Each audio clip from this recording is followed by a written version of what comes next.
ಆಕಾಶವಾಣಿ ಮಂಗಳೂರು.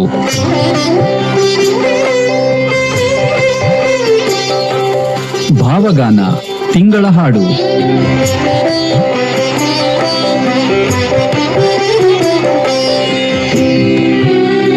ಇಂದಿನ ಕಾರ್ಯಕ್ರಮದಲ್ಲಿ ಜೂನ್ ತಿಂಗಳ ಹಾಡನ್ನು ಕೇಳಲಿದ್ದೀರಿ.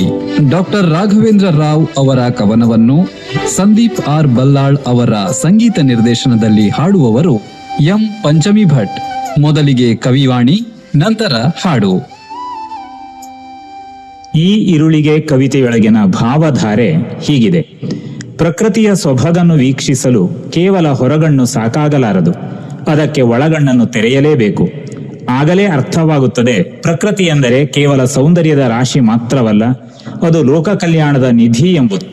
ಜಗದೊಳಿತಿಗೆ ಪ್ರಕೃತಿ ನೀಡುವ ಕೊಡುಗೆ ಪ್ರೇಮ ಪ್ರವಾಹವಲ್ಲದೆ ಮತ್ತೇನೂ ಅಲ್ಲ. ಋತು ಮಾಸದ ಜೊತೆಯಲ್ಲಿಯೇ ಹೊಸ ಹೊಸ ಚಿತ್ತಾರಗಳನ್ನು ಬಿಡಿಸುವ ಈ ಪ್ರಕೃತಿಯನ್ನು ಹತ್ತಿರದಿಂದ ಅವಲೋಕಿಸುತ್ತಲೇ ಮಾನವನ ಹೃದಯ ಸಂತಸದ ಕಡಲಾಗುತ್ತದೆ. ಅವ್ಯಕ್ತವಾದ ಭಾವತರಂಗಗಳು ಅಲ್ಲಿ ಒಂದರ ಮೇಲೊಂದರಂತೆ ಏಳುತ್ತಲೇ ಇರುತ್ತವೆ. ಜಗದ ಕತ್ತಲೆಯನ್ನು ಕಳೆಯುವ ಸೂರ್ಯೋದಯವು ಮನಸ್ಸಿಗೆ ಹಿತವನ್ನು ನೀಡುವಂತೆ ಕತ್ತಲು ಕವಿದ ರಾತ್ರಿಯಲ್ಲಿ ಮೂಡುವ ಚಂದ್ರಮನ ಆ ಬೆಳಕು ಆಹ್ಲಾದವನ್ನು ನೀಡುತ್ತದೆ. ಈ ಇರುಳಿನ ಜೊತೆಯಲ್ಲಿ ಬೆಸೆದುಕೊಂಡಿರುವ ಬೆಳದಿಂಗಳು ಭೂಮ್ಯಾಕಾಶದ ನಡುವೆ ಬೆಳಕಿನ ಸೇತುವೆ ಕಟ್ಟುತ್ತದೆ.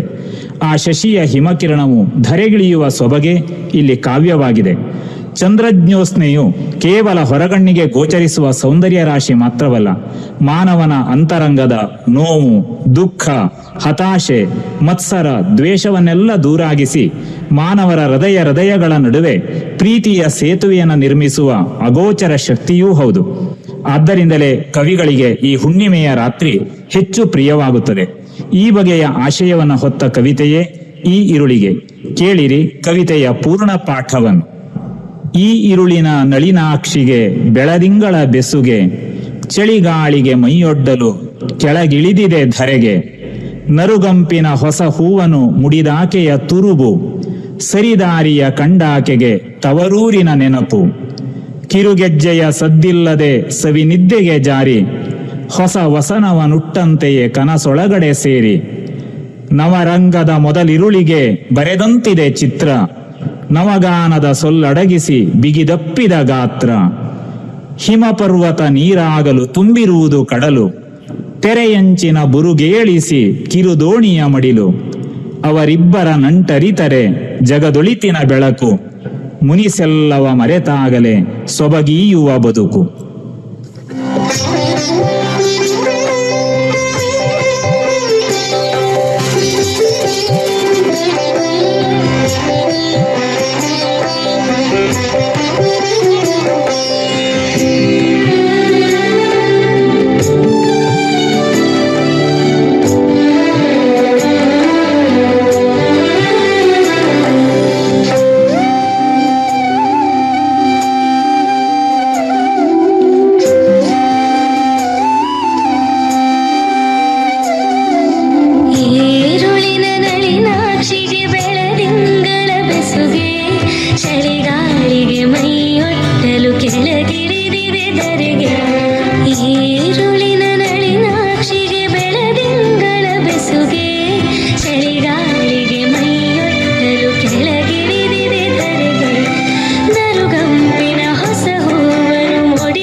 ಇದುವರೆಗೆ ಭಾವಗಾನದಲ್ಲಿ ಜೂನ್ ತಿಂಗಳ ಹಾಡನ್ನು ಕೇಳಿದಿರಿ. ಡಾಕ್ಟರ್ ರಾಘವೇಂದ್ರ ರಾವ್ ಅವರ ಕವನವನ್ನು ಸಂದೀಪ್ ಆರ್ ಬಲ್ಲಾಳ್ ಅವರ ಸಂಗೀತ ನಿರ್ದೇಶನದಲ್ಲಿ ಹಾಡಿದವರು ಎಂ ಪಂಚಮಿ ಭಟ್.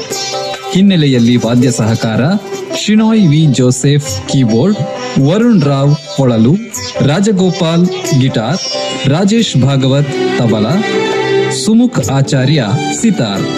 ಈ ಕಾರ್ಯಕ್ರಮದ ಧ್ವನಿ ಮುದ್ರಣ ರಫೀಕ್ ಖಾನ್. ಈ ಕಾರ್ಯಕ್ರಮ ಇಲ್ಲಿಗೆ ಮುಗಿಯಿತು.